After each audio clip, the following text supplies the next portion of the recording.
Sí, a continuación damos paso a la última de las ponencias del curso de la mañana.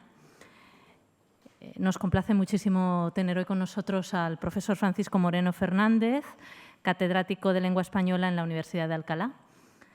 Ha sido director académico del Instituto Cervantes y director de los Centros del Cervantes en Sao Paulo y Chicago, así como director del Instituto Cervantes en la Universidad de Harvard y director ejecutivo allí del Observatorio de la Lengua Española y Culturas Hispánicas en los Estados Unidos. Ha sido asimismo investigador visitante en las universidades de Londres, Nueva York, Quebec y Tokio y profesor visitantes en universidades de Europa, Hispanoamérica y Estados Unidos.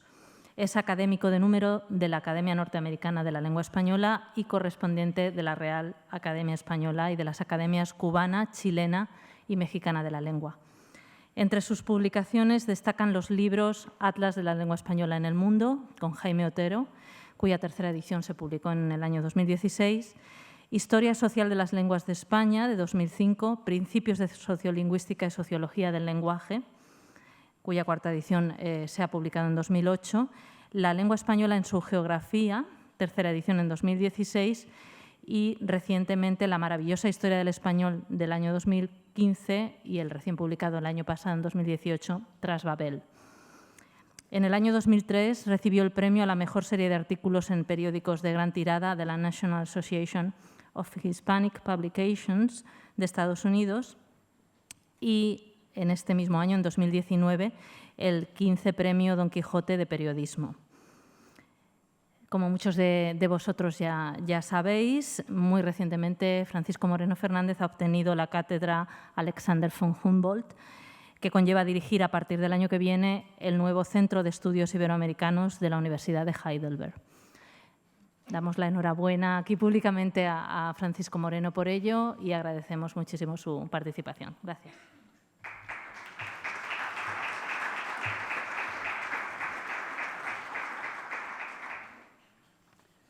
Muchas gracias por la presentación. Muchas gracias al Instituto y a la Dirección Académica por la invitación a participar en este curso de verano, en un día súper caluroso, además, menos mal que aquí estamos medianamente bien. Y tras los agradecimientos, quería decir que estoy muy preocupado, porque veo que este año la mayor parte de los participantes son profesores de español. Y seguramente pensarán que en una comunicación como la que voy a presentar aquí, o en una conferencia como la que voy a presentar aquí, al hablar de lengua e interculturalidad, pues voy a hablar de lengua e interculturalidad en el aula o en relación con la enseñanza de la lengua. Y no es así. Así es que me temo que van a salir decepcionados. Menos mal que luego viene la hora de la comida y con eso se consuela cualquiera. Y además mi intención no es explicar nada, sino reflexionar con vosotros, reflexionar con ustedes, y hacerlos pensar a propósito de los conceptos de lengua, de cultura y de interculturalidad. Mi única esperanza está en que esa reflexión pueda luego trasladarse al ámbito de la enseñanza de algún modo o de otro. Vamos a ver si puede ser.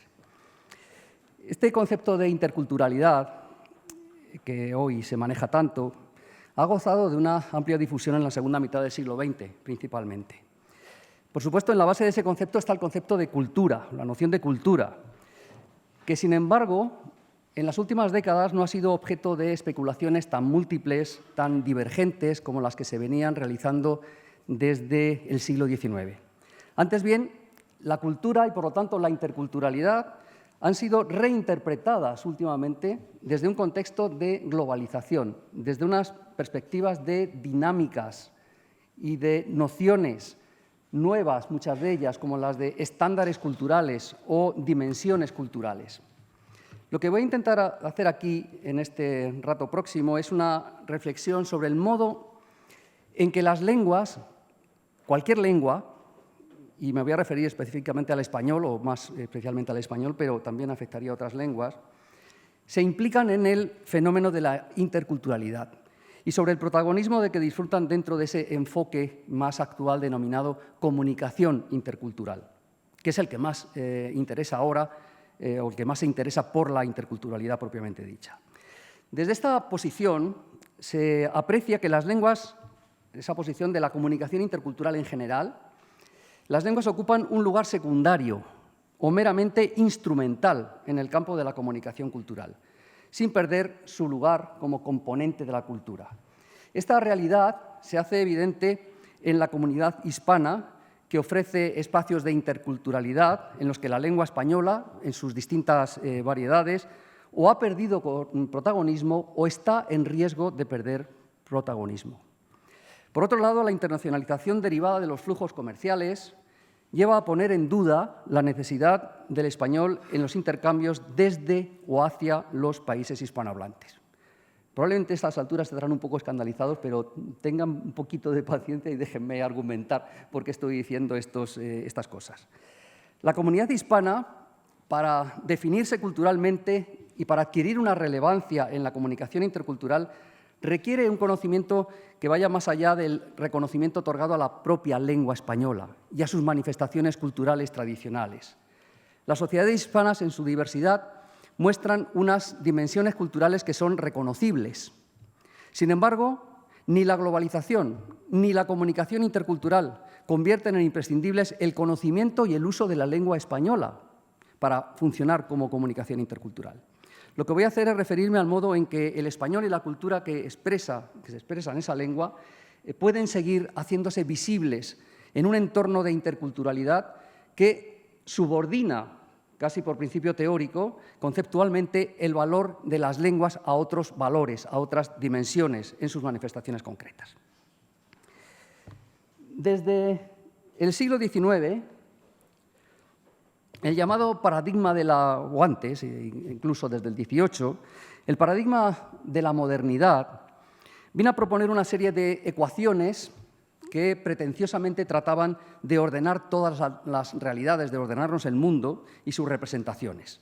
Una de esas ecuaciones es la que vincula el concepto de lengua al concepto de nación y el concepto de lengua y el concepto de nación al concepto de cultura.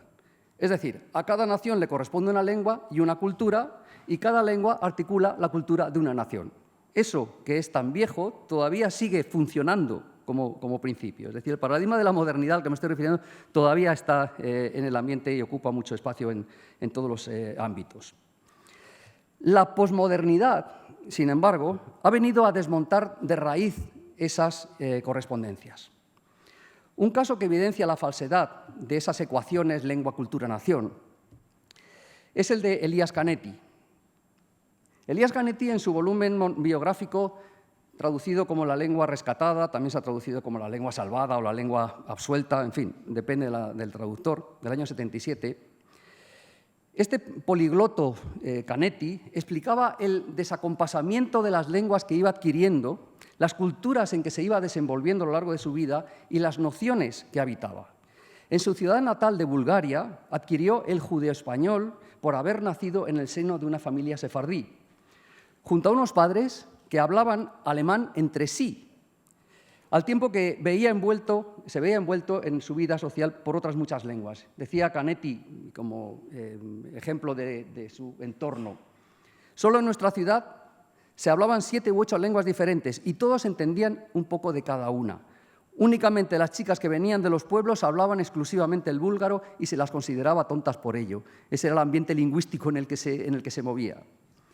Pero este particular portfolio lingüístico de Canetti no terminaba aquí, ya que su estancia en Suiza lo marcó por la adquisición de un francés ambiental, pero sobre todo por un aprendizaje descontextualizado del alemán, que fue comprendiendo a partir de los significados del inglés que aprendió fugazmente durante sus estancias en Londres.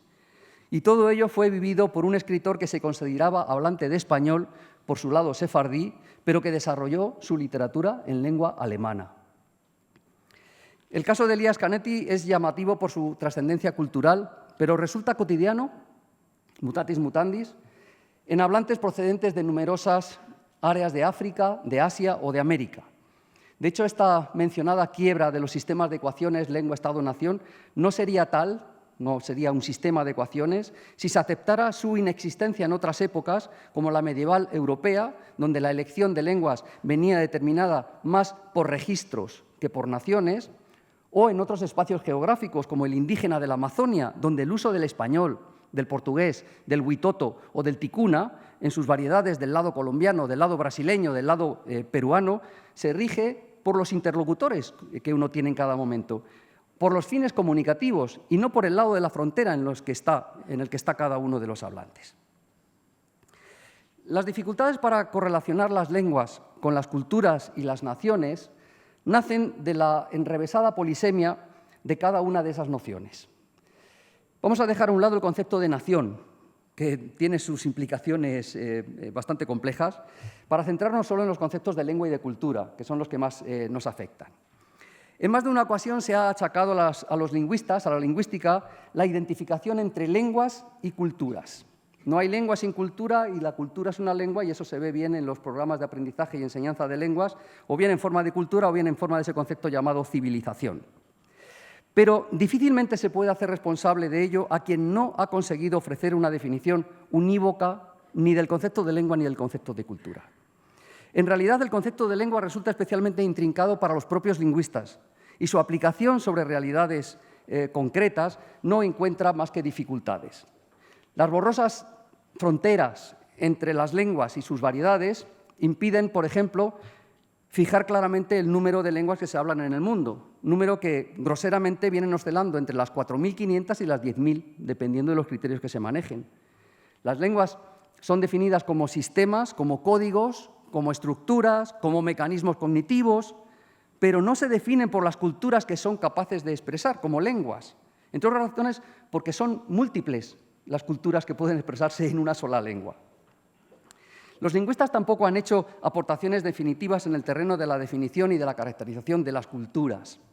De hecho, ese espacio ha sido transitado principalmente por pensadores de todos los campos, desde la biología a la filosofía, con resultados que reflejan más una acumulación de propuestas, una acumulación de ideas, que una clarificación de esas mismas ideas. En el año 1952, Alfred Kröber y Clyde Klugen publicaron un magnífico volumen, que es el que tienen, cuya portada tienen en la imagen, en el que se compilaron y discutieron más de 160 definiciones del concepto de cultura publicadas entre 1871 y mediados del siglo pasado. La obra clasifica las definiciones de cultura por criterios: un criterio descriptivo, histórico, psicológico, estructural, genético, y analiza la evolución de esas definiciones de cultura a lo largo del tiempo. Entre las decenas de definiciones que Kröber y Klugen estudian, las hay muy genéricas. Por ejemplo, la que dice que la cultura es la que nos distingue a los hombres de los animales. Pero también las hay muy técnicas o muy específicas, como la que dice que la cultura incluye todas aquellas formas de sentir, pensar y actuar que no son inevitables como resultado del equipamiento y proceso biológico humano o las situaciones externas objetivas. Es una definición bastante enrevesada. Entre las muchas definiciones y propuestas de cultura que se han manejado, resulta de especial interés las que se relacionan con las lenguas o con la lengua en general. En líneas generales se reconoce la existencia de algún tipo de vínculo o contacto entre ambas nociones. Por eso, numerosas definiciones hacen una mención específica de la lengua como componente de la cultura, como cuando Taylor, que es uno de los grandes teóricos de este concepto, la considera a la lengua como un componente de la cultura, o como cuando Radcliffe Brown la incluye como parte de la herencia social, o como Wilson y Colby la explican como un comportamiento aprendido, siempre en relación con la lengua. En general, las interpretaciones teóricas se ubican entre el polo de los que observan una dinámica dispar entre la lengua y la cultura, y el polo de los que reconocen una estrecha relación entre la lengua y la cultura. Lengua y la cultura como algo muy unido, o lengua y cultura como algo que no tiene que ver tan estrechamente lo uno con lo otro. En la posición que marca distancias entre la lengua y la cultura se encuentran los padres del relativismo lingüístico, Franz Boas, Edward Sapir. El primero señaló que los fenómenos lingüísticos son inconscientes, son automáticos, a la vez que típicos y estables, por lo que los elementos culturales cambian más rápidamente que las formas del lenguaje, por eso no van acompasados. Sapir, por su parte, afirmó que con el tiempo la interacción entre la cultura y la lengua se reduce debido a que sus ritmos de cambio son diferentes. Para Edward Sapir, Los elementos culturales sirven a las necesidades inmediatas y se remodelan a sí mismos, pero los elementos lingüísticos no se reordenan fácilmente a sí mismos para su clasificación por el subconsciente. También Nikolai Trubetskoy, el príncipe Trubetskoy, el padre de la fonología, desde una escuela muy alejada de lo norteamericano, sostuvo que los patrones lingüísticos se desarrollan en una relativa autocontención y desapego de otro tipo de patrones culturales. Por lo tanto, los propios lingüistas separan los conceptos de lengua y de cultura, lingüistas clásicos, como estamos viendo. En el extremo de la insistencia en el vínculo entre lengua y cultura, curiosamente se hallan lingüistas más cercanos al formalismo lingüístico, como Leonard Bloomfield, o como Samuel Hockett, o como Celis Harris, el profesor de Chomsky. Para ellos, el lenguaje es parte de la cultura, y aprender una lengua es aprender a responder al mundo que la rodea. Joseph Greenberg adopta una perspectiva más amplia cuando dice que debería hablarse de lengua en la cultura o de la lengua y el resto de la cultura. Y como saben también, Levi Strauss funde Lengua y Cultura al sostener que la propia cultura es un sistema de comunicación que se rige por el intercambio de palabras y bienes materiales. De hecho, la metodología de la etnografía de Levi Strauss está basada en la metodología lingüística estructural, como saben muy bien. Bien, las conclusiones propuestas por Kleber y Kluhorn eran esperables. Por un lado, tenemos muchas definiciones y poca teoría. Por otro lado, la noción de cultura tiene una importancia explicativa y una generalidad de aplicación tan grande que es comparable a categorías como gravedad en el mundo de la física, enfermedad en el mundo de la medicina o evolución en el mundo de la biología. Afecta a todo, pero no se concreta necesariamente en algo. Después, en la segunda mitad del siglo XX llegaron, como saben muy bien, sobre todo los que trabajan en Estados Unidos, los estudios culturales, que vinieron a reforzar la percepción de la cultura como catálogos de productos humanos condicionados por los entornos sociales inmediatos, bien en tiempos de colonización, bien en tiempos de descolonización, o bien como manifestaciones de la globalización. Este tipo de cosas interesan a los estudios culturales. En el interior de esos catálogos, de esos repertorios, aparecen las lenguas, pero nunca se les da un especial protagonismo. Y hay una prueba muy clara. En los análisis practicados por los especialistas en estudios culturales, normalmente el texto, el producto lingüístico, la materia, normalmente les importa muy poco. Les importan más los cuadros, el cine, las imágenes y otro tipo de elementos culturales que la propia lengua, que el propio producto lingüístico. Incluso conozco profesores de literatura que dicen que ellos de literatura no les interesa, les interesa otra cosa. La lengua tiene un lugar, digamos, complementario, por no decir marginal. La importancia de las lenguas en relación con la interculturalidad debería venir dada no solo por las relaciones conceptuales entre lengua y cultura, discutidas durante décadas, sino por el origen y el desarrollo del propio término interculturalidad. De acuerdo con los resultados obtenidos de la aplicación Ngram de Google, que supongo conocerán, hemos hecho búsquedas sobre cuándo comenzó a utilizarse el concepto de interculturalidad en francés, y hemos visto que comenzó a desarrollarse o a utilizarse con más frecuencia a partir de los años 70, el término intercultural en inglés, a finales de esa década de los 70, ya sobre todo a partir de los 80, y el término interculturalidad en español a mediados de los 80. Se trata, pues, de una noción cuya expansión, cuyo desarrollo ha sido relativamente reciente. La bibliografía lo ha manejado desde los años 80, no mucho antes. Algo anterior fue la irrupción de un concepto más concreto, que le sonará a muchos de ustedes, donde se hace evidente el interés por los aspectos lingüísticos de las relaciones entre culturas. Se trata del concepto de comunicación intercultural, difundido especialmente a partir de la obra de Robert Kaplan. En estos gráficos se representa la estructuración de párrafos escritos en inglés por parte de hablantes procedentes de diferentes culturas. De tal manera que, es decir, son datos materiales procedentes del ámbito de la enseñanza de lenguas, del ámbito de la enseñanza del inglés. De tal manera que los hablantes de origen ruso, a la hora de estructurar un párrafo en inglés, lo hacen teóricamente siguiendo la trayectoria quebrada que tienen a la derecha. Se supone que los anglohablantes nativos argumentan de manera mucho más directa, mientras que los hablantes de lenguas semíticas hacen un zigzag más claro hasta que llegan al punto que quieren tratar en concreto. Pero tenemos que desde los años 60, a partir de aquí, se propaga una corriente de estudios de la comunicación intercultural interesados por cuestiones de retórica en el sentido utilizado en inglés, y dedicados a diferentes aspectos de la comunicación, comenzando por la enseñanza de lenguas extranjeras, empezando por la enseñanza del inglés como lengua extranjera, y continuando por diferentes aspectos de las comunicaciones internacionales, como las relaciones comerciales o como la mercadotecnia o la publicidad. Para apreciar hasta dónde se han ampliado los intereses de esta línea de trabajo, basta con dar una ojeada a los índices de algunos de los manuales de referencia sobre comunicación intercultural que hoy se manejan en la bibliografía cotidiana, donde suele haber capítulos dedicados a la enseñanza de lenguas. En el manual de Jane Jackson, publicado por Routledge, se incluyen capítulos dedicados a cuestiones de poder, identidad, transnacionalidad, género, comunicación no verbal, negocios, traducción, turismo y un capítulo dedicado a la enseñanza de segundas lenguas.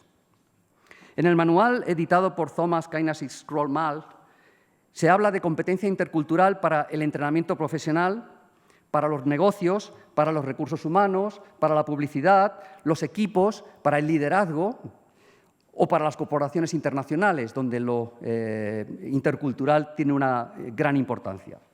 Todo lo que suponga comunicación en un escenario internacional interesa al campo de la comunicación intercultural, aunque la bibliografía frecuentemente refleje que la interculturalidad solo se expresa en una lengua, porque cuando se habla de enseñanza de lenguas muy a menudo se habla solamente de enseñanza del inglés, sin entrar en mayores disquisiciones al respecto. Les diré que pertenecí durante un tiempo a un comité de la Universidad de Harvard que se llamaba Ethnicity Immigration Rights, que quiso montar un programa de posgrado, un itinerario dedicado a cuestiones de etnicidad, y cuando se discutían qué materias incluir, aparecían muchas dedicadas a migraciones, el derecho, inserción, todo eso, hasta que se me ocurrió levantar la mano y decir, ¿no van a estudiar nada relacionado con las lenguas? Por supuesto, todo en inglés. Nadie pensaba que las lenguas tienen que ver con una cuestión de etnicidad y de interculturalidad. Están como al margen. Como instrumento sí, pero como foco principal interesa poco. Las cosas van por otro lado. El desarrollo de los estudios sobre comunicación intercultural ha acompañado a un fenómeno de alcance universal que ha caracterizado, como sabe muy bien, el devenir de los espacios y de las dinámicas de las últimas décadas. Me refiero, por supuesto, a la globalización. De hecho, puede afirmarse que la progresiva globalización de la economía, del comercio, de la cultura, han propiciado el concepto de interculturalidad y a los estudios sobre comunicación intercultural una amplia base sobre la que crecer. El concepto de cultura y la interculturalidad han renacido a partir de los años 80, aunque recibiera mucha atención en el siglo XIX, como antes he comentado. De hecho, la fuerza del fenómeno de la globalización es tal que muchas de las consideraciones teóricas o filosóficas tratadas por Kroeber y Klujon en el manual que antes les he citado han pasado a ser irrelevantes o sometidas a una modificación radical, pero a la mayoría de la gente ya ni les importa entrar en esa disquisición sobre lo que es la cultura. Ello no justifica la manera algo arrogante en que se está desatendiendo el largo debate sobre la cultura o las culturas, pero sí explica por qué están surgiendo nuevos conceptos y nuevos métodos para tratar el concepto de cultura desde esta nueva forma de ver la interculturalidad. Así, la noción de marco cultural, esta noción de marco cultural es una noción de largo recorrido. Se ha utilizado en campos como la política, en la sociología, en psicología, en historia, se habla de marcos culturales. Esa noción se define en relación con la comunicación como los límites espaciales y temporales de un conjunto de mensajes interactivos. Se pone en marco a una comunicación interactiva. Y del mismo modo se habla de estándares culturales, que es otra de las nociones que ahora se manejan con mayor frecuencia y en las que nos vamos a detener, que se definen como patrones de conducta característicos de una cultura, entre los que se incluyen, por ejemplo, la percepción, los juicios y conductas compartidos, la forma de manejar situaciones e interacciones, el nivel de tolerancia o los modos en que se sancionan las conductas que no se ajustan a unos estándares determinados.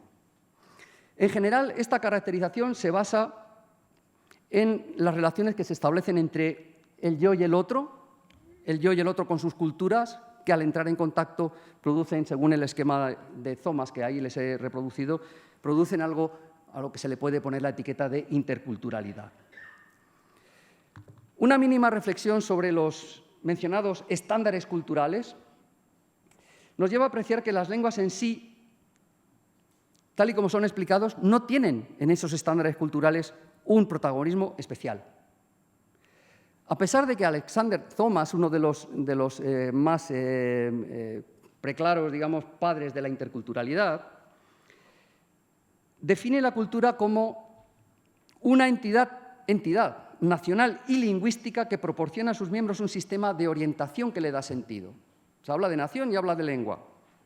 Pero es que, haciendo caso omiso de las complicaciones que acarrea la noción de entidad nacional, piensen en la que tenemos encima con el concepto de entidad nacional solamente en España o en general en Europa, la inclusión del adjetivo lingüístico en la definición solo queda justificada por el hecho de que la lengua o bien sirve de soporte, de instrumento, o bien funciona como un componente de la cultura, pero no ni siquiera el más importante, como uno más entre otros muchos. En este sentido, los estudios de comunicación intercultural se alinean con las propuestas que tradicionalmente veían la lengua como un componente de la cultura, como hizo Taylor a finales del siglo XIX, pero no como el fundamento. La lengua no es el fundamento de la cultura. Otro concepto básico de estos nuevos estudios de comunicación intercultural es el de dimensión cultural. Cuando hablamos de dimensión cultural entendemos una conducta característica de los miembros de una cultura determinada. A partir de ese concepto de dimensión cultural, buena parte de los estudios de comunicación intercultural han intentado fijar cuáles son las dimensiones fundamentales y de comprobar la manera en que se manifiestan. Como era de esperar, las propuestas de dimensiones culturales dependen de cada autor. De Morgan, en el año 89, por ejemplo, propone dimensiones como las siguientes: orientación a la acción. Todas estas son características que supuestamente definen a la cultura de una comunidad determinada.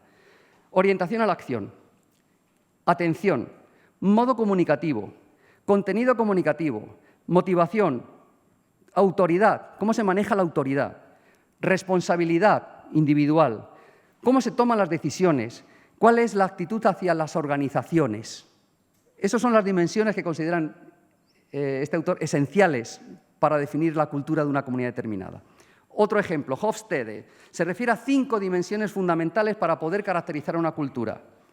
Distribución de poder. Cómo se trata la dicotomía individualismo-colectivismo. Cómo se maneja la incertidumbre.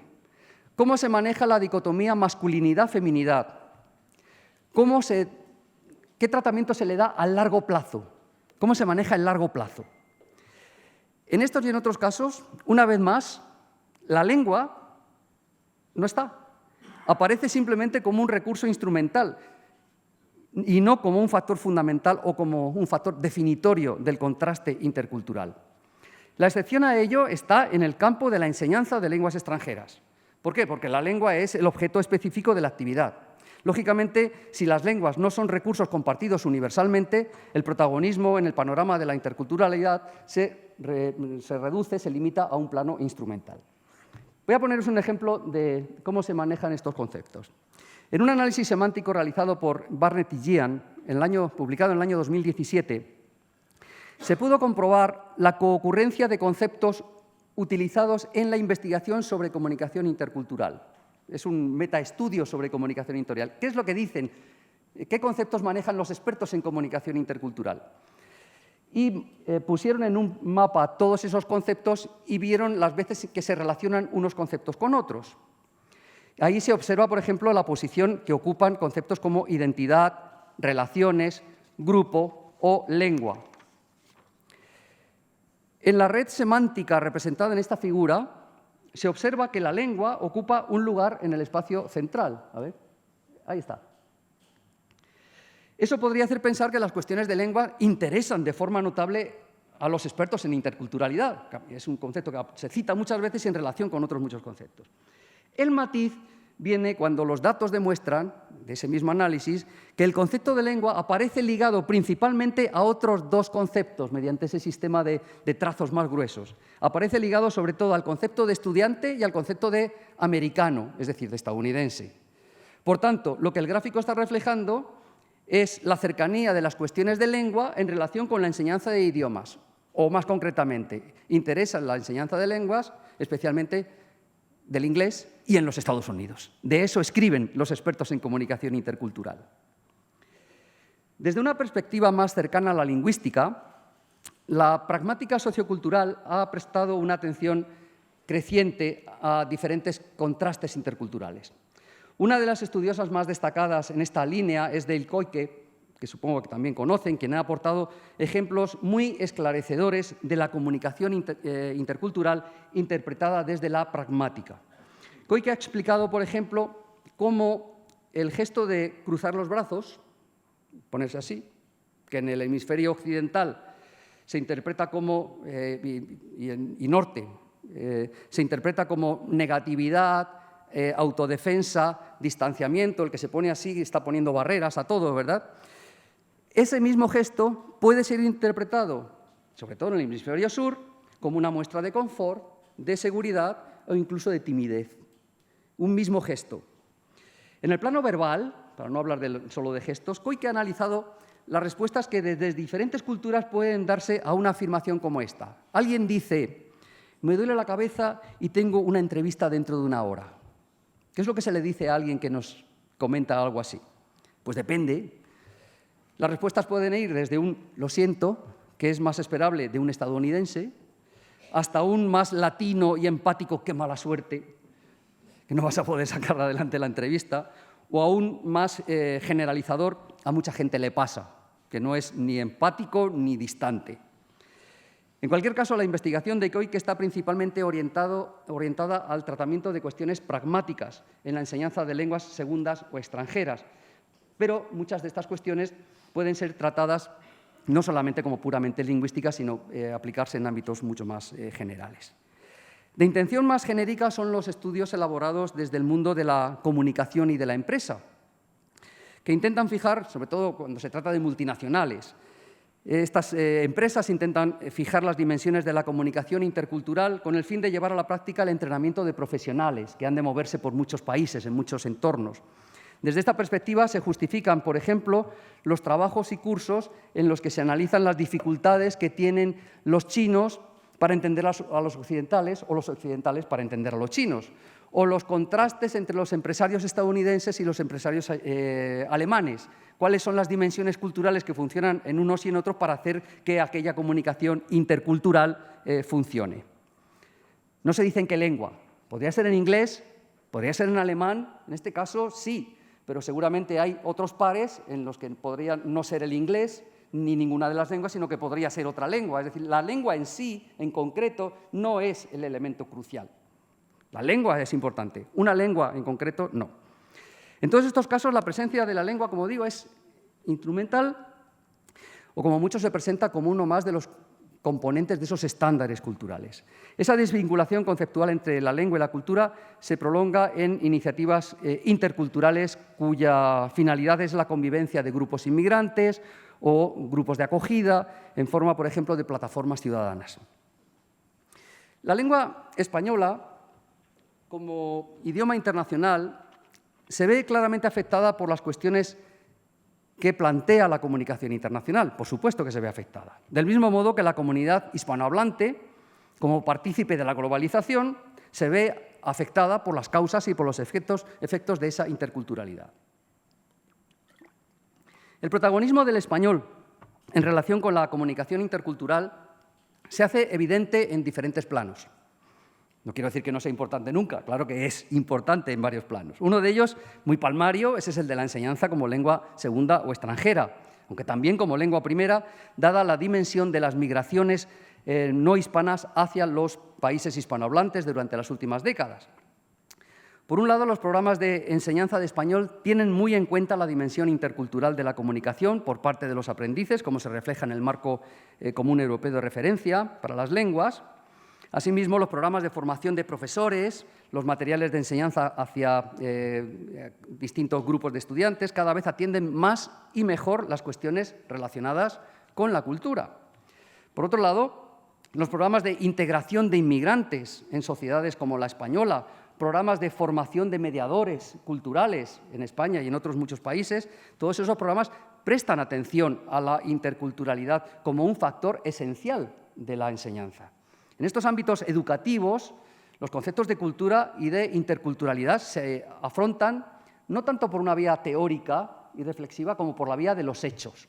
Tenemos que afrontar la enseñanza en este contexto y hay que darle una solución y tenemos que manejar los elementos que maneja, o que se utilizan al margen de cómo eso se conciba de una perspectiva teórica. Más allá de los programas de enseñanza de lenguas, y a propósito del español, por supuesto, el espacio hispanohablante, por sus propias características, se ha convertido, ha sido casi de siempre, un espacio intercultural. Intercultural fue la gestación de la propia lengua española en la península. Intercultural fue su adaptación a la realidad americana, pero al margen de estos argumentos generales existen unos ámbitos hispanohablantes que no podrían ser comprendidos prescindiendo del concepto de interculturalidad. Entre esos ámbitos podemos mencionar el ámbito sefardí, todo lo que es la situación del norte de África, la situación de Filipinas o la situación del español en los Estados Unidos. Son ámbitos interculturales, evidentemente. Cada uno de ellos ofrece unas características muy diferentes, pero en todos ellos el español ha entrado en contacto de un modo u otro con diferentes lenguas y con diferentes culturas. Todos ellos, por otro lado, han sido objeto de reflexiones como las que ofrece Todorov para Iberoamérica o las que ofrece Pérez Firmat para los Estados Unidos. Todorov contraponía, como saben bien, la realidad del nosotros con la realidad de los otros, de los demás. Y Pérez Firmat explicaba el milagro que supone para un latinoamericano, y escríbanlo latino-americano, vivir no en el lado latino o en el lado americano, sino vivir sobre el guión, que es como se sienten muchos de los latinos, viviendo sobre el propio guión. Esta rápida enumeración de espacios de interculturalidad dentro del ámbito hispanohablante y a la lengua española nos conduce a una pregunta fundamental que creo que se ha planteado pocas veces o que por lo menos se ha tratado de manera insuficiente. Y la pregunta es esta: ¿puede hablarse de una cultura española? De acuerdo con la definición de Thomas, para hablar de una cultura española, o si se quieren, una cultura hispánica, para no provocar identificaciones con un solo país, una cultura hispánica única, para que eso se produjera debería identificarse con una entidad nacional y con una entidad lingüística que lo justificara. Pero resulta que tal entidad nacional no existe, ni reflejaría siquiera las dimensiones culturales del espacio hispanohablante. Se quedaría muy corto, porque el espacio hispanohablante es muy complejo. Y evidentemente, además de la lengua común, hay debajo de toda esta comunidad, como sustento firme, hay una historia, una tradición religiosa, unos referentes literarios, unos referentes culturales, unos referentes de pensamiento que se reconocen como comunes a esta comunidad. Sin embargo, atendiendo a eso que hemos llamado dimensiones culturales, identificadas por los expertos en comunicación intercultural, recuerden la propuesta de Morgan, de Hofstede, del propio Thomas, no podría decirse que la comunidad hispanohablante sea portadora de una sola cultura, ni mucho menos. Basta con comparar la manifestación de estándares culturales diferentes como el modo de entender o comprender la distribución de poder, el manejo de la incertidumbre, el tratamiento de largo plazo.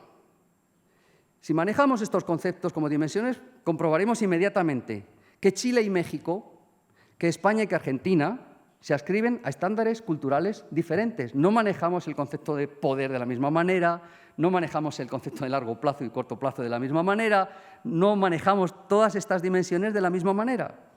Así se aprecia que cuando comparamos las dinámicas de esas mismas dimensiones en el sur y en el norte de España, tampoco podría decirse que exista una misma cultura. Comprueben la manera de dar tratamiento a estas dimensiones entre el norte de España y las Islas Canarias o Andalucía. Hay un abismo de diferencia como para hablar de que existe una sola cultura a la que se le pone la etiqueta de cultura española. Si han participado alguna vez en conversaciones con hispanoamericanos sobre las cosas que llaman la atención de España, que es una conversación bastante frecuente, sobre todo cuando se trata del primer viaje de los hispanoamericanos, comprobarán enseguida la importancia de la diferencia entre estas dimensiones culturales a las que me refiero. Hace poco me explicaba un profesor venezolano, un escritor, humorista además, Laureano Márquez, muy conocido, lo secos y lo groseros que somos los españoles en el trato diario. Solo tienen que ir a pedir una cerveza en un bar, en una terraza, subirse a un taxi para comprobar que el trato que se da, el trato social, no es el mismo que se da en Hispanoamérica. Y además los españoles decimos cosas que a los hispanoamericanos les suenan terribles, terribles, como decir, ¿a ti qué te importa? Que para un español es algo, en fin, más o menos normal, para un hispanohablante de otro lugar suena terrible, suena grosero, duro. O decir, me da igual. ¿Quieres esto o lo otro? Me da igual. Es grosero no tratarlo de otra manera. O decir algo tan educado como, señora, espérese, cosa que es instrucción que da en muchos servicios públicos. Señora, espérese. Un señora, espérese es algo groserísimo para un venezolano, por ejemplo. Sin embargo, este mismo escritor reconocía la extrema amabilidad de los funcionarios al intentar dar explicaciones que en otros países ni siquiera se plantean pedir. Por ejemplo, contaba un caso en una visita a la Biblioteca Nacional donde pidió un libro y resulta que ese libro no lo podían servir. Dice que el funcionario estuvo 10 minutos intentando explicarle que es que ese libro lo estaban encuadernando, y entonces debía tener un proceso por el cual pasaba un departamento y luego tenía que secarse y entonces después iba a 10 minutos explicando por qué no lo podían servir un libro. Para un venezolano eso es impensable. O sea, que un funcionario te dé 10 minutos de explicaciones porque no te da algo, es impensable. Ahí tenemos elementos culturales que realmente funcionan de muy distinta manera. A propósito de esto diré que no es que los españoles seamos descorteses, es que somos corteses de otra manera, ¿verdad? Esta realidad nos lleva a otra cuestión no menos importante. Si la comunidad hispanohablante es comunicativamente heterogénea y si la lengua no es un factor esencial en la definición de los estándares culturales, sino un componente más, un instrumento, una herramienta, ¿podría pensarse que el español no es esencial para la propia comunidad en sus relaciones interculturales con otros?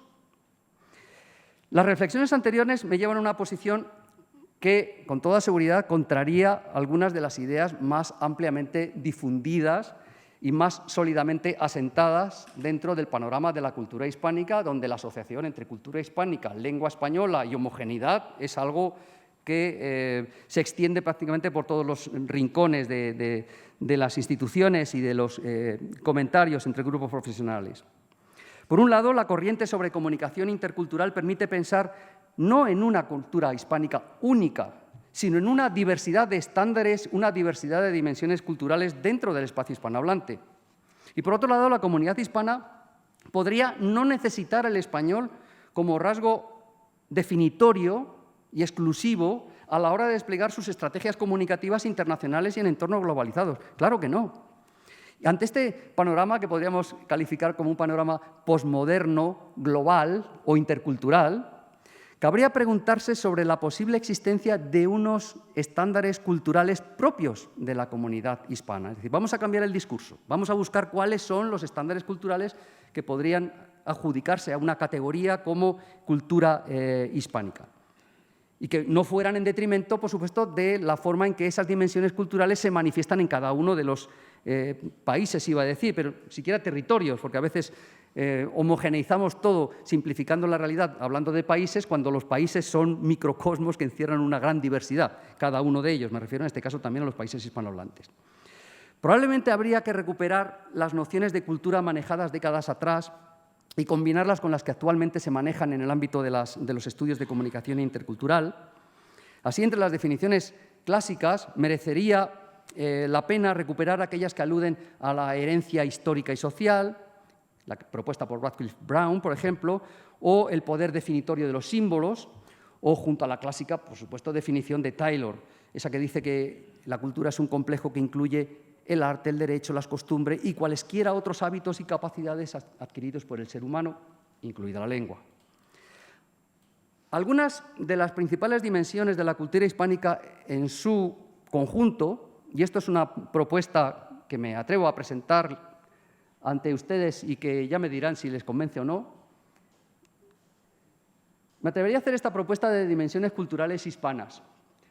Por supuesto, ni tienen por qué ser estas solo, ni tienen por qué ser las únicas. Pueden ser más o podrían matizarse de una forma o de otra. Pero me atrevo a proponer que cuando se habla de cultura hispánica o cultura hispana en conjunto, cuando se habla de un hispano, es gente que en general da importancia a las relaciones familiares y de amistad. Los amigos son importantes. Que tiene apego y respeto al área de nacimiento y de procedencia, siempre el decir de dónde es cada uno y ese respeto por el origen de cada uno sigue siendo un elemento valioso.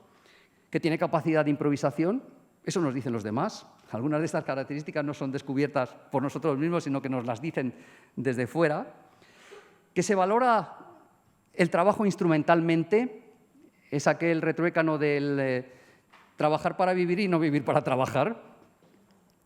Se hace un manejo en general optimista de la incertidumbre, no es algo catastrofista en general, sino que hay un optimismo muy generalizado. Hay un respeto por la religiosidad, se siga una religión u otra, se sea más religioso o menos religioso, pero en general hay un respeto por la religiosidad y hay un equilibrio entre individualismo y sentido colectivo. El individualismo es importante, pero a la hora de ser solidario se es solidario y se implica a la gente en las tareas sociales. Bueno, en estas propuestas de dimensiones culturales no aparece ninguna relacionada con la lengua, no aparece ninguna relacionada con la cultura, con otros aspectos culturales más tradicionales.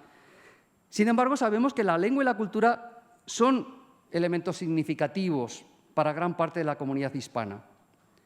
Un ejemplo se ve claramente en las propias encuestas que se hacen en Estados Unidos. Si se le pregunta a la comunidad hispana, ¿para ti el español es importante para los latinos? Te dicen que sí, aunque luego no lo hablen, o lo hablen menos, pero te dicen que sí. Como valoración, como dimensión cultural, sigue teniendo un peso, una importancia. Por eso, propongo añadir dos dimensiones más a estas. Por un lado, un sentimiento de identidad marcado por el uso del español. Y por otro lado, una relevancia de las referencias icónicas construidas en el interior del espacio hispánico. Cuando hablo de sentimiento de identidad marcado por el uso del español, esto se puede apreciar claramente si comparamos lo que ocurre, por ejemplo, con el mundo lusófono. Si han estado ya he oído antes que hay profesores de Brasil, cuando están brasileños con portugueses o con gente de las Azores, es decir, distintos lugares, muy a menudo juegan a que no se entienden. No, es que no te entiendo bien, esa manera de hablar es un poco extraña. En general, los hispanohablantes no buscan esas diferencias, sino que enseguida se agarran a que se pueden entender. Y se prescinde de otros valores. Por supuesto que todo depende de los contextos. Y el español suena de muy distinta manera según quién y cómo. Cuando estamos aquí en España, por tenerlo contextualizado, y nos llaman por teléfono, y una voz colombiana nos dice que si queremos mejorar nuestro contrato del celular o del móvil, pues el acento colombiano no nos gusta nada.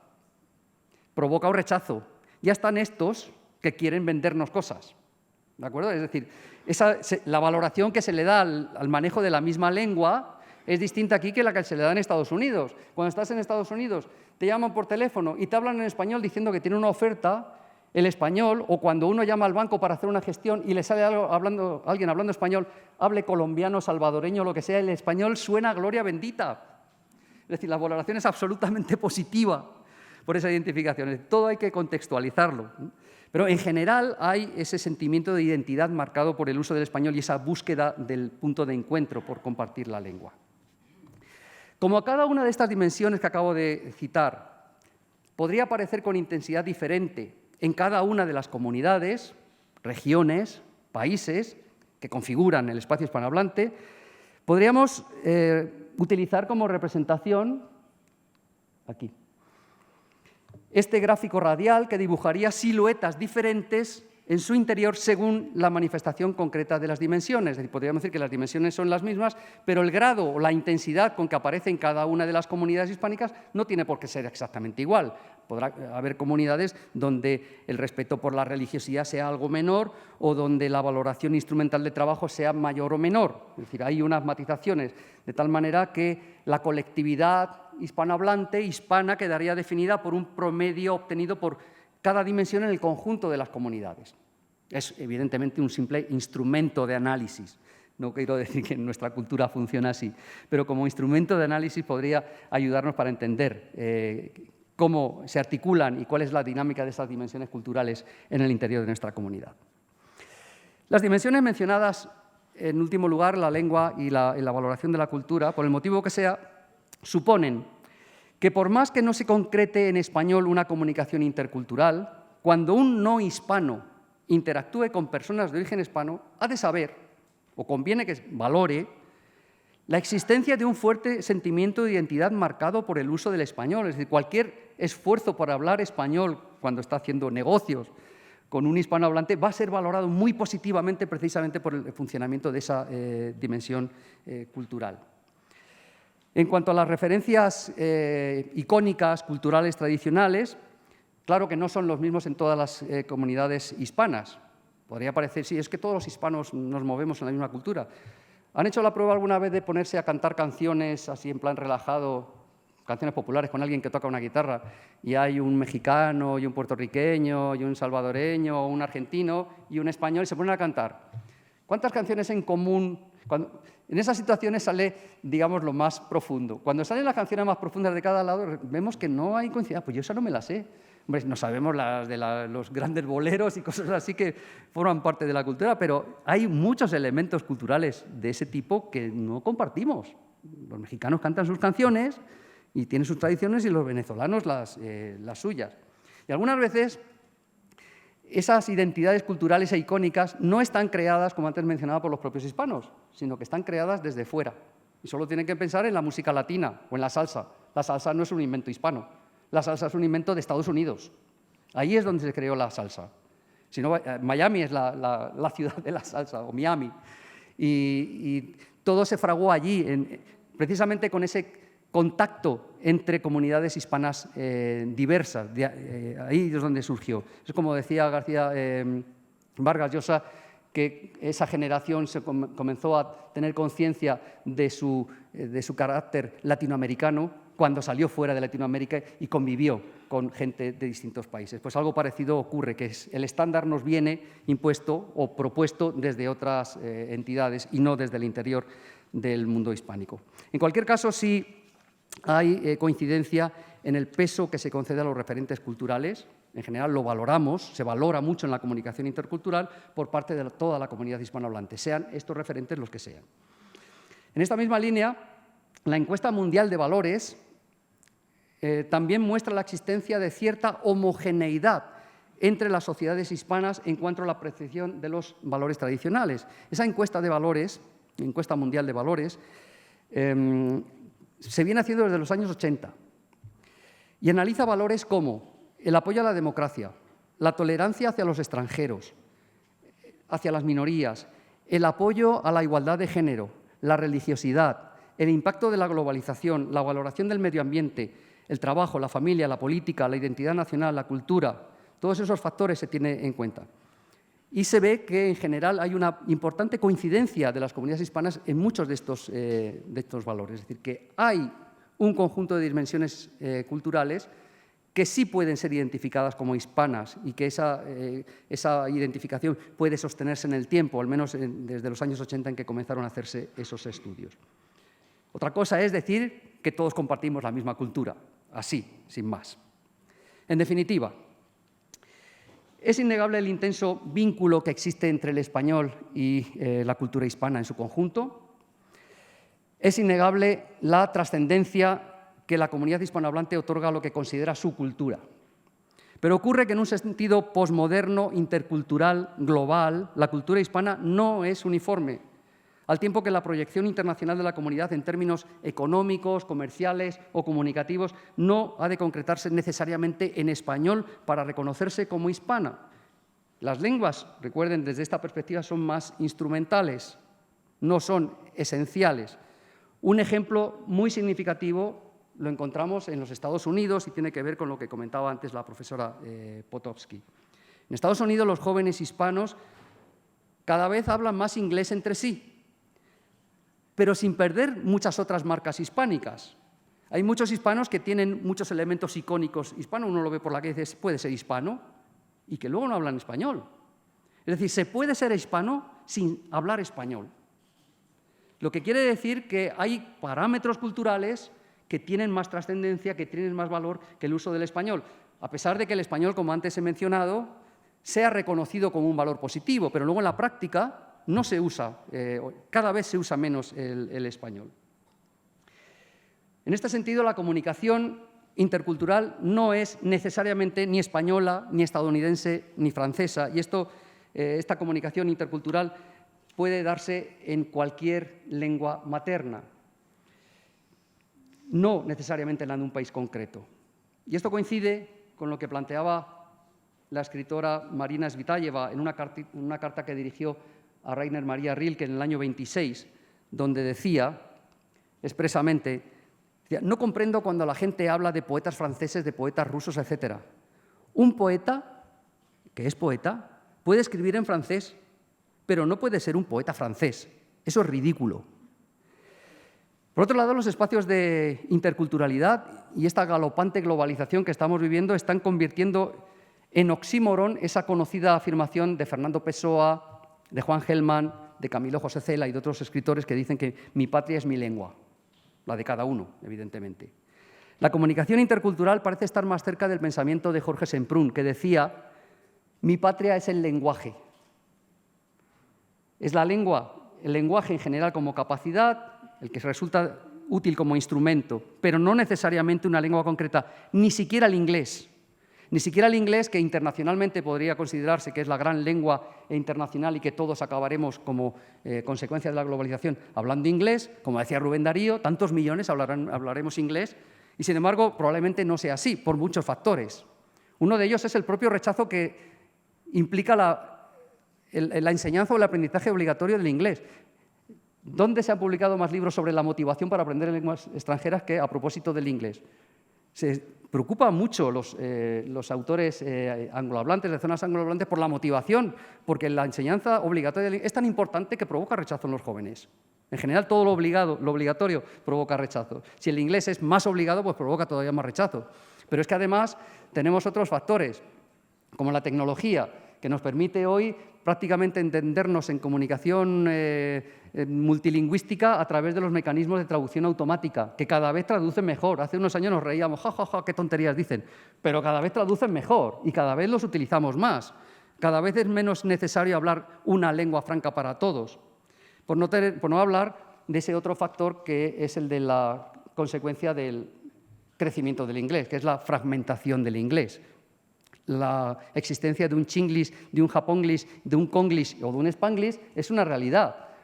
Es tan grande que, por la fuerza del propio carácter humano, tiende a dialectalizarse, lo que hace que no sea tan fácil llegar directamente a Tokio hablando inglés y entenderse con todo el mundo. Yo conozco a muchos anglohablantes que han llegado a Alemania y han dicho, pues resulta que la gente no habla tanto inglés. Claro, depende de dónde te muevas. Yo ahora estoy yendo a Alemania para mi próximo trabajo y afortunadamente me entiendo en inglés, porque es un ambiente universitario. Sales de allí y no es tan fácil entenderse en inglés. La supuesta globalidad hay que ponerla también en cuarentena. Es decir, que las lenguas en concreto tienen su valor limitado. Es importante el lenguaje. El valor de cada una de las lenguas es relativo, incluido una lengua como el español. Tal vez por eso mismo, por esto que estoy comentando, Elías Canetti pudo reflejar su identidad, una identidad y su cultura, su manera de entender la cultura, en judeo-español, en búlgaro, en inglés, en francés, en checo, y no dejó de ser su propia cultura, la cultura de Canetti. Esa multiplicidad, a mitad de camino entre lo instrumental y lo circunstancial, no le fue nunca óbice para sentir en lo más profundo una fuerte pasión por el español y una fuerte pasión por la lengua alemana, que es la lengua en que escribía. Una lengua que le enseñó su madre muy tardíamente, no quería que aprendiera alemán, aunque ellos hablaban en alemán, no quería que aprendiera alemán, lo aprendió muy tardíamente y además se empeñó en enseñarle sin utilizar un solo libro de texto. Y al final, fíjense si lo consiguió. Nada más, muchísimas gracias.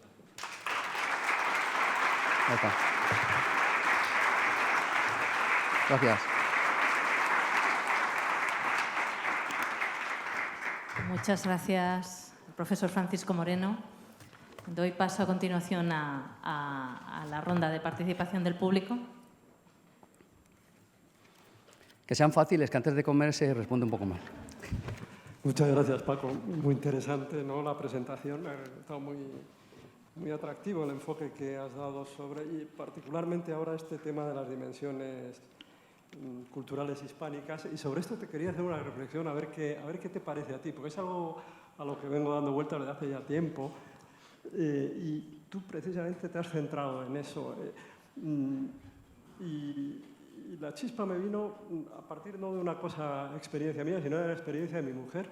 Es psicóloga, ella trabaja aquí y está bastante al día de las corrientes de psicología dominantes en España, y en un congreso de psicólogos que se celebró en Latinoamérica, ella volvió muy impresionada y me comentaba que había llegado a la conclusión de que las tendencias de lo que es la praxis de la psicología en Latinoamérica, porque ahí se congregaron muchos psicólogos de distintos países, tenía mucho que ver con el comunitarismo, con las prácticas dialógicas, mientras que en España íbamos hacia corrientes más que denomina psicología dinámica, etcétera, más individualistas, por decirlo así. Sí. Es decir, hay un rasgo que tú llamas sentido, equilibrio entre individualismo y sentido colectivo, en el que yo aprecio que hasta qué punto nuestro afán, me refiero a los hispanos de España,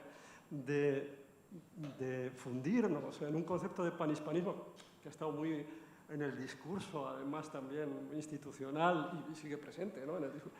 ¿Hasta qué punto esto es realmente así? Es decir, Paco, ¿hasta qué punto los hispanos de España estamos o podemos sentirnos fundidos en estas dimensiones culturales hispánicas que tú has identificado? Te pongo el ejemplo un poco de este otro campo, pero que tiene que ver un poco con un rasgo más general. Pero también lo atribuiría, por ejemplo, al sentimiento con respecto a la religiosidad, en el que España claramente creo que está en unas posiciones muy diferentes a las que se puede compartir en este rasgo cultural en el ámbito hispánico. O incluso si fuéramos ya a la lengua, a la práctica de la lengua, a los usos lingüísticos, yo diferenciaría, y lo has aludido en tu ponencia, por ejemplo, la práctica de la cortesía verbal agradadora, que está muy presente en Latinoamérica, en España, como tú ya has comentado también en algunos ejemplos de tu charla, ha desaparecido o se ha sustituido por otro tipo de cortesía, que no es la verbal agradadora, será otra, la que sea, etc. Entonces, mi pregunta es, Paco, ¿podría ser el caso de los hispanos de España una especie de intersección o interculturalidad entre Europa, valores del individualismo, valores que tienen que ver con incluso la valoración del trabajo, aunque tú lo has caracterizado como un global, que estemos en una intersección entre Europa o valores más europeos, a las que cada vez nos hemos asimilado más por la globalización, por nuestro contexto geográfico, por nuestro desarrollo, el desarrollo espectacular de la economía española desde los años 80, y ya no seamos tan plenamente hispanos a la hora de compartir de pleno esos rasgos que yo creo que de forma muy brillante se han identificado y que yo comparto. Esa sería mi pregunta. Sí, claro. Evidentemente, cada país ha tenido su circunstancia histórica y cultural y el vínculo de España con Europa, fortalecido después del franquismo, de una manera muy clara, en formas de trabajar, en formas de pensar, de manejar los conceptos y los proyectos, ha ido, digamos, europeizándonos un poco más.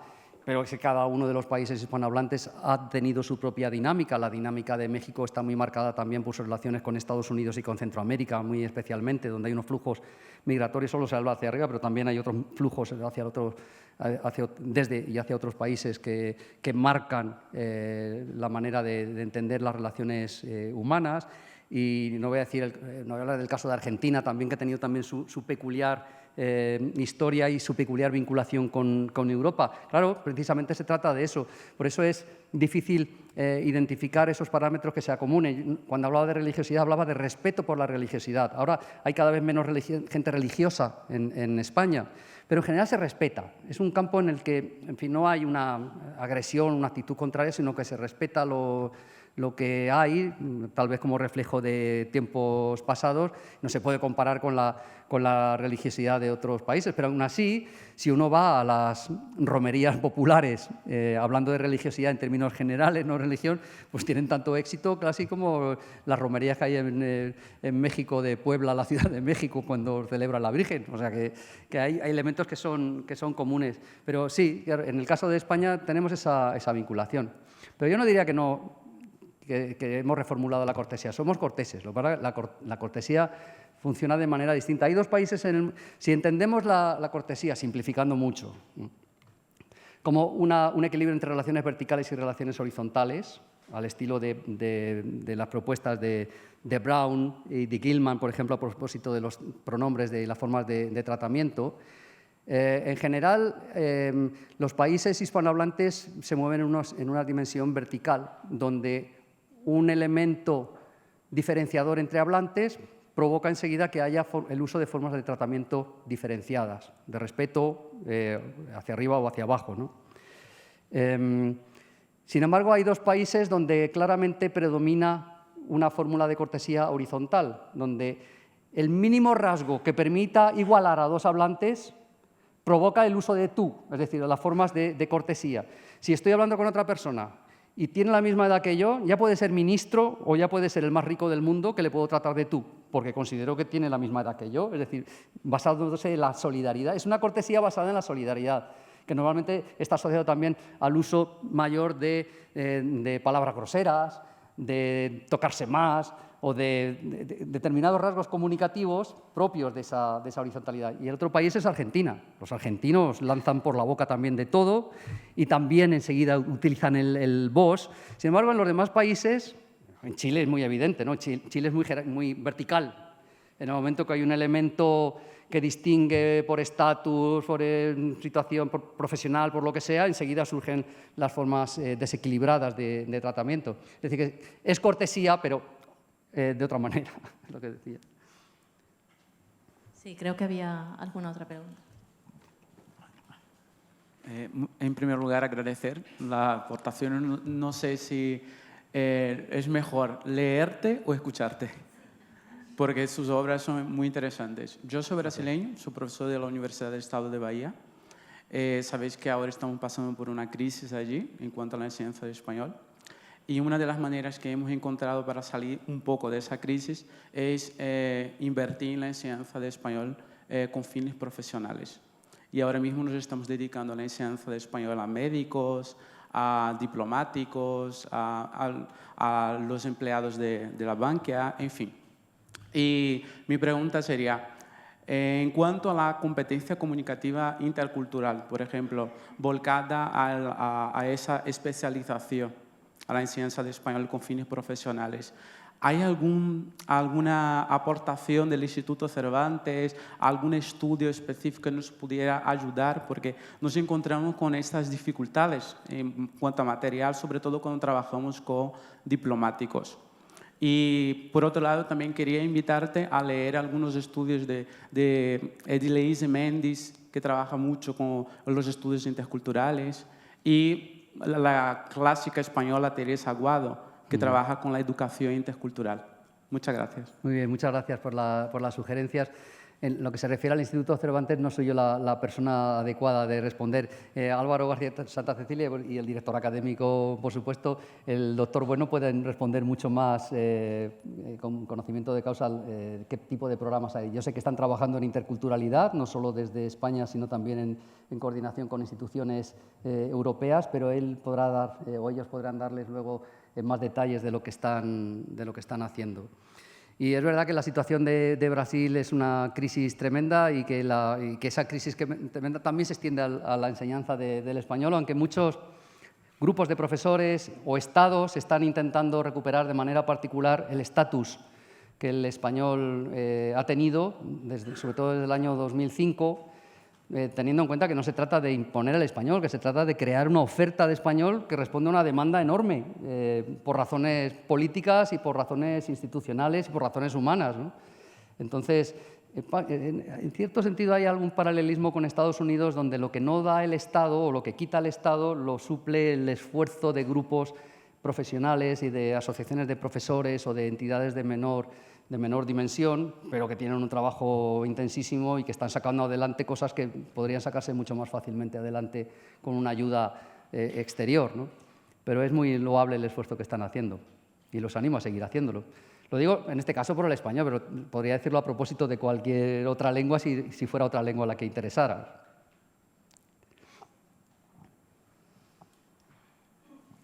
Hola, Dalia Estela González desde Puerto Rico.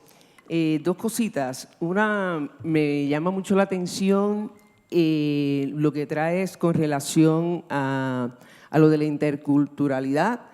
Pero claro, me pregunto si ahora que estamos tomando, por ejemplo, a Zygmunt Bauman, el sociólogo polaco Bauman, que habla sobre la modernidad líquida, y cómo estos nichos no solo de conocimiento, sino el concepto de lo que es comunidad ha quedado diluido, licuado, y lo que eso consiste, porque también en los retos que presenta en términos de los miedos y las ansiedades, que has mencionado un poco eso, me pregunto si tomándolo desde esa perspectiva, tomándolo como base la modernidad líquida,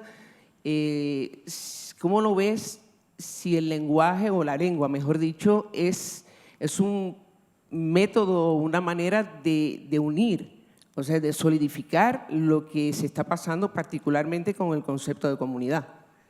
Sí, pero yo creo que también lo líquido, en el sentido de Bauman, está afectando a las lenguas. La manera de valorar las fronteras de las lenguas, digamos que popularmente aún hay una idea tradicional de que las lenguas son como compartimentos y entonces todo lo que sea contacto entre lenguas es contaminante. Bueno, vamos a dejar esa visión aparte porque no es la visión que se corresponde con la realidad. En la práctica, las lenguas también están diluyendo sus fronteras, se están volviendo líquidas poco a poco, pero evidentemente son un elemento fundamental en las culturas como instrumento, aunque solo sea como instrumento, son elementos fundamentales y instrumentos que dan cohesión. No creo que esa liquidez acabe diluyendo la esencia de las culturas. Soy tal vez más partidario de interpretarlo como lo hace Anderson, que nos habla de comunidades imaginadas, conocen el librito de Anderson de comunidades imaginadas. Estamos reimaginando nuestras comunidades. Tal vez precisamente porque se han hecho más líquidas, hay que darles una forma diferente, hay que imaginarlas de manera diferente entre todos y ver hasta dónde nos lleva, ¿no?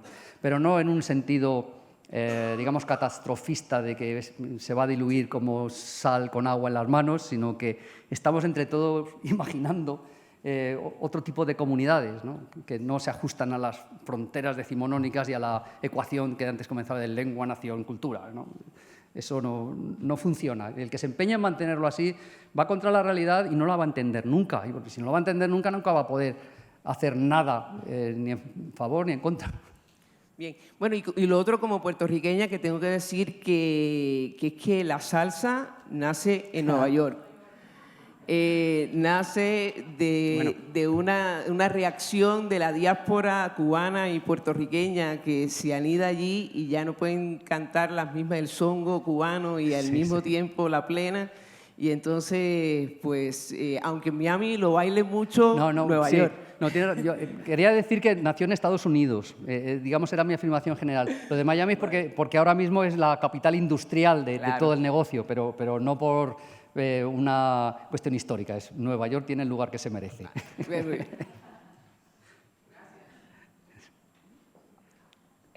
Hola, me presento, soy Ciar, trabajo en el Instituto Cervantes de Utrecht desde hace ya 24 años. Muchas gracias por la ponencia y muchas gracias por el curso muy interesante.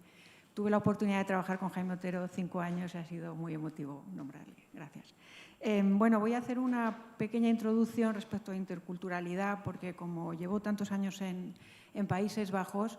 Usted mencionaba la forma directa de los españoles, la de los holandeses es triplicada exponencialmente y supongo que la de los alemanes también. Entonces, no sé si tiene que ver más por una cuestión geográfica, que España está en Europa, o quizá a lo mejor con un componente religioso, que en este caso tiene que ver con el calvinismo, porque es muy importante expresar y decir de forma directa lo que uno piensa sin más trabas, y así lo llevan haciendo desde hace 500 años. Hecha esta introducción, en Holanda estamos trabajando en una plataforma, un lobbying para la defensa de la promoción del español y la promoción del español, sobre todo a nivel de secundaria, porque por problemáticas, claro, de directrices ministeriales, hay más profesores de francés y de alemán, el español está muy demandado, eso se ha visto estos días. Creo que ayer había una estadística en la que ponía muy clara el interés de los holandeses en aprender español. Y entonces, curiosamente, nos está articulando desde las enseñanzas regladas. Bueno, dicho todo esto, quería hacer dos pequeños impactos también holandeses, que sería, además, ellos, recuerdo, en el año 97 ya un holandés me dijo, los españoles estáis locos. Y yo dije, ¿por qué? Es que si nosotros tuviéramos un idioma como el vuestro, le estábamos sacando 5 veces el dinero que vosotros le estáis sacando. Porque en Holanda, y os hablo de cuando se estaban haciendo las ALTE, en año 97, creo, por ahí, ya le estaban sacando 17 millones de florines de aquella. Y en los DL no sé si llevábamos varios cientos de miles de pesetas, o sea, o pocos millones. A la traducción en la misma moneda era una cantidad pequeña. Entonces, yo creo que aquí he echado un poquito en falta esa transformación a dinero, bueno, para que todos nos llevemos de aquí unas pequeñas cifras, que luego cuando estemos en nuestros sitios podamos decir, bueno, estamos ingresando tanto. El turismo que se hablaba ayer se podía decir, no solo son 2 semanas y medias, como comentabais. Eso además en turismo es mucho dinero, estar 2 semanas y media, y no estamos hablando de cursos que valen 3 pesetas, ni que es una oferta como el que uno viaja con Booking. Bueno, esto ya dejo mi parte holandesa para ir a mi parte más panhispánica, si quiero, que quiero unirlo con la ponencia de la profesora de esta mañana, Potowski, que yo creo que he hecho en falta en la interculturalidad el concepto de autoestima. No sé qué es lo que tenemos los hispanos, panhispánicos, que no valoramos suficientemente nuestro idioma. Sin embargo, nos sentimos suficientemente orgullosos para transmitirlo como madres. A lo mejor es porque es el recurso que tenemos. Pero a la hora de defenderlo en una serie de plataformas o a la hora de ponerlo un poco más en contrapeso con otros idiomas, como que lo ponemos en duda, ¿no? Y eso nos pasa, por ejemplo, lo que ha dicho la profesora Potowski del factor abuela es fundamental, pero allí, en concreto en Utrecht, hay una casa latina en la que se preocupa por el bilingüismo y un tema recurrente es que las madres vienen angustiadas diciendo me recomiendan en el colegio que no les hable español. Y dices, ¿pero en qué les vas a hablar? En un holandés macarra. O sea, es que uno tiene que transmitir sus sentimientos precisamente en el lenguaje y en el idioma en el que se siente cómodo, ¿no? Entonces, no sé si en esa interculturalidad faltaría un poco eso, la autoestima, eso cómo se podía, si lo habéis valorado, si está ese factor en algún sitio y si de aquí podríamos quizá sacar algunas acciones más concretas. Bueno, que me he enrollado mucho. Gracias por la atención. Gracias por el recuerdo a Jaime Otero, al que todos echamos mucho de menos. Le comento solo 2 cosas así en términos generales. Claro que las lenguas como industria permiten generar ingresos a las escuelas, los profesores viven de enseñar lengua y todo eso, pero yo creo que conformarnos con interpretar las lenguas como algo a lo que hay que sacarle provecho, aquellos que se ha dicho muchas veces, la lengua es el petróleo del mundo hispánico, me parece que es quedarse corto. ¿Por qué quiere aprender la gente lengua española? ¿Por qué quieren aprender español? ¿Por el español mismo? Podría ser cualquier otra lengua. Es porque detrás del español hay una cultura, hay una forma de ser, hay una forma de entender el mundo, hay una historia, hay una tradición, hay un carácter, hay motivaciones, hay todo un mundo, hay una gastronomía, todo lo que quieran. una cultura en sus planos más actuales, que tiene una gran importancia. Es decir, sí, la lengua es un instrumento que permite generar ingresos, pero no acaba ahí. La lengua nos pone en contacto con el mundo, con esas otras dimensiones culturales a las que me he querido referir. Y por otro lado, el problema que hay en Holanda en cuanto a las madres es el mismo que hay en muchos lugares, es que la información que dan en relación con el proceso de aprendizaje y de la manera de ser bilingüe es errónea, es decir, no está basada en información sobre estudios y sobre trabajos de investigación sobre qué supone ser bilingüe para los chicos y las chicas. Claro que no. Es que cada vez nos han dado unos cuantos datos hoy, pero es que hay estudios de muchísimas lenguas que demuestran que el conocimiento de una lengua apoya el crecimiento en la otra. Entonces, eso no lo saben muchos profesores. Es decir, seguimos necesitando mucha formación en general de profesores, bien presentada, en todas partes, en España, en Estados Unidos y hasta en Holanda. Y lo que hay que hacer entre todos es un poco de pedagogía, desde mi punto de vista, ¿no? y dar los datos que realmente funcionan. Afortunadamente desafortunadamente ha sido un campo ideologizado, sobre todo en la época de las guerras y después de las guerras mundiales. Ha estado muy marcado por cuestiones ideológicas que han hecho que muchos psicólogos y gente especialista en educación digan cosas que no son ciertas, pero ya la acumulación de datos experimentales es tal que corresponde hacer una formación general y que ya se derrumben esos mitos que hacen que los padres se pierdan y que prefieran hablarles un inglés, un holandés macarrónico, en vez de hablar español en casa, con lo que van a crecer. En Estados Unidos se está produciendo un cambio en ese sentido. Todavía hay padres que prefieren hablar en inglés con sus hijos para que aprendan un buen inglés, pero ya hay muchas familias hispanas que mantienen el español en casa porque ya han llegado a comprender que la vinculación de las dos lenguas no va necesariamente en detrimento de ninguna de las dos. Muchas gracias por los comentarios. Bueno, yo quería matizar una cosa, no tiene que ver nada con sociolingüística, pero sí tiene que ver con el tema del origen de la salsa, porque yo soy cubana, no iba a hablar del tema, pero me toca cerca. Entonces, solamente leeros dos fechas. Una es que en 1929 Ignacio Piñeiro nombraba y popularizaba la palabra salsa, antes de que Fania y la CBS acuñara, digamos, el término por una cuestión de pasta, básicamente. Y la otra es que Benny Moré, a quien llamamos el tercer descubridor de Cuba después de Cristóbal Colón y de Fernando Ortiz, ya terminaba sus canciones en el año 1957 diciendo «se acabó la salsa». Así que, bueno, globalización, muy bien, somos hermanos de los boricuas, pues decimos que Cuba y Puerto Rico son de un pájaro las dos alas. Así que muy bien que Nueva York haya dado voz y altavoz a todo esto, pero la salsa es nuestra.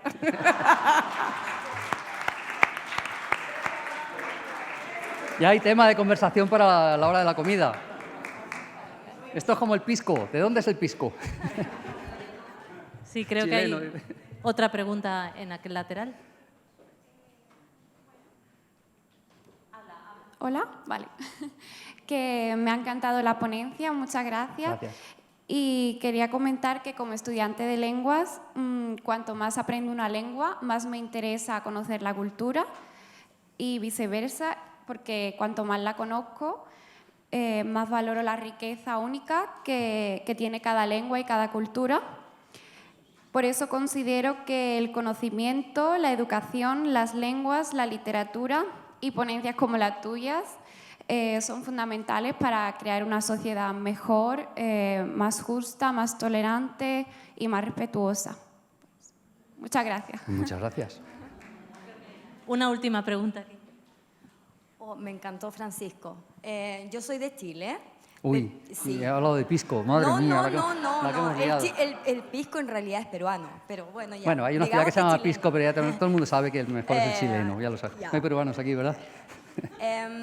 Con respecto a nuestras diferencias, los latinoamericanos, yo me considero en España en casa, porque mi bisabuela, ella viajó, digamos, de España a sus 17 años arrancando de una guerra hacia el país, pero por parte de mi padre, mexicano. Entonces, somos una mezcla de todos. creo que el ser hispanohablante nos hace ser ricos en cuanto a cultura, porque yo acá me siento en casa y no nací en España, ni tengo padres españoles. Fue una bisabuela y el amor de esa bisabuela me transmitió muchos valores que yo los vivo acá en España. Hay otras maneras de ser corteses, pero yo el español lo entiendo, porque sé las diferencias. Y creo que eso nos hace ser muy ricos y eso es lo que me hizo venir acá. Creo que nuestro idioma es riquísimo en cuanto a cultura por su diversidad y las diferencias las sé y si no las sé las busco. Pero puedo entender a un cubano, a un venezolano, a un boliviano, o sea, no hay límites. Porque nuestro idioma es tan rico en sí, que creo que vale la pena enseñarlo, pero debemos enseñarlo con las herramientas necesarias. Y esa es la problemática que se está dando en Europa en general, que se está enseñando el español de mala manera, no se están alcanzando los objetivos. Y por eso Cervantes yo creo que tenemos que estar ahí, tenemos que cuidar y preservar este idioma que es maravilloso, el español. Eso de que se está enseñando de mala manera habría que comentarlo también, aunque no da para comentarlo ahora. No están profesores capacitados para enseñar la lengua, porque son profesores nativos, digamos, no es verdad que aprenden un semestre español y son ellos, en manos de ellos, está la responsabilidad de enseñar nuestro idioma. Bueno. Hay que capacitarlos a ellos. Sí, bueno, todo trabajo con profesores siempre es poco, ¿no? Y además es continuo. Sí, yo creo que ella también nos quería contextualizar el caso que nos ha comentado, como no estabas, Paco, ayer en algunas de las ponencias. Ella es profesora en Noruega y sí que se ha encontrado el caso de profesorado, compañeros de ella que no sí, me lo creo. La formación. Y se queja porque hay recursos en el país, pero no se utilizan. Bueno, no sé si hay alguna última después pregunta. de este golpe de autoestima comunitaria hispánica, yo creo que es el mejor momento. Este subidón de salsa y... Sí. Bueno, muchísimas gracias. Bueno, muchas gracias Paco. a todos. Gracias por la paciencia. Gracias.